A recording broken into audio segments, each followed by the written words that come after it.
Hello guys, hopes everybody is doing well. In this video update we will talk about the market structure. It's some sort of an educational video as well. In the meantime, it's also a Bitcoin update as well. So guys, if you guys are not in my Discord, the link of my Discord is in the description. Get into my Discord right now.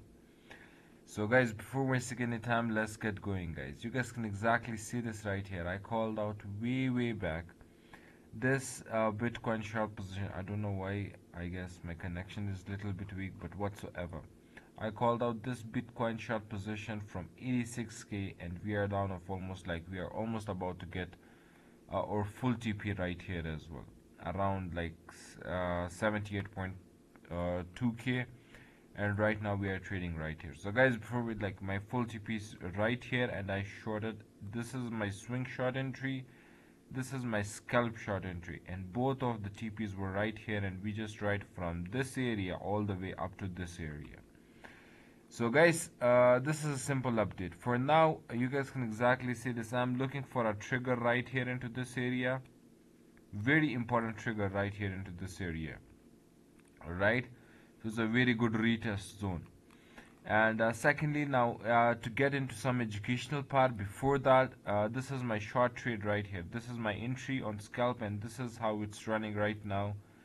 And if I show you where I called out this trade, this is my premium short trade, this is premium scalp trade right here in my premium Discord, right?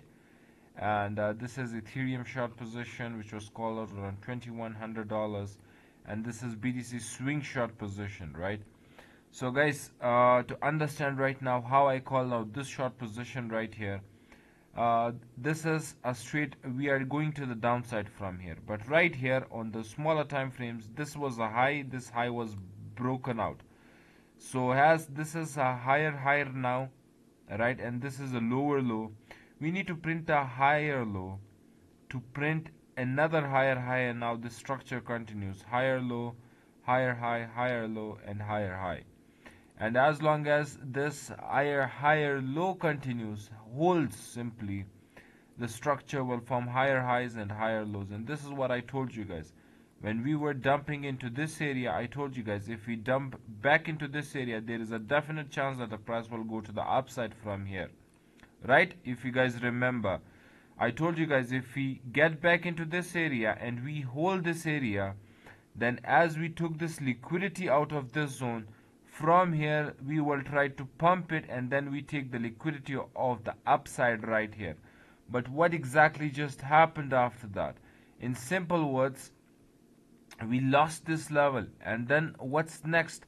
I told you guys, it's very simple. There is this is the higher low right here, and this higher low is broken down. Now what's next? This higher high has to hold, and this will act as a resistance. This is a higher low right here, and this was a daily order block into this area, and I shorted, swing shorted right here, and scalp shorted right here on 0.75 Fibonacci retracement level. So there were two swing short and scalp short position, and right here I targeted this area, and you guys can exactly see this was a low, this was a low, this is where I shorted, another lower low was printed. Now this lower high has to be broken down out, and then there is lower low, higher low, and then higher high. So this is simple trend reading. So this is lower low right here, and then this high remained intact, below this area, and this lower high is formed. That's why the short which I have created, which I have opened right here, was not closed, and scalp short which was opened here was not closed, and now we are about to hit our full GP. And this is how you read trends in the internal structure. Very simple. This is internal structure, this is the external structure, liquidity of the upside, and either if it goes to this area, this would be external liquidity of the upside. Now this is an internal structure, and if you read this small trends simply, I guess it's very easy for you guys, very easy. In simple words, for now, if we hold this lower low right here, maybe the price continues somehow back to this area, and this would be another lower high, and then maybe later on another push to the downside, another lower low, until this high is broken out, and then this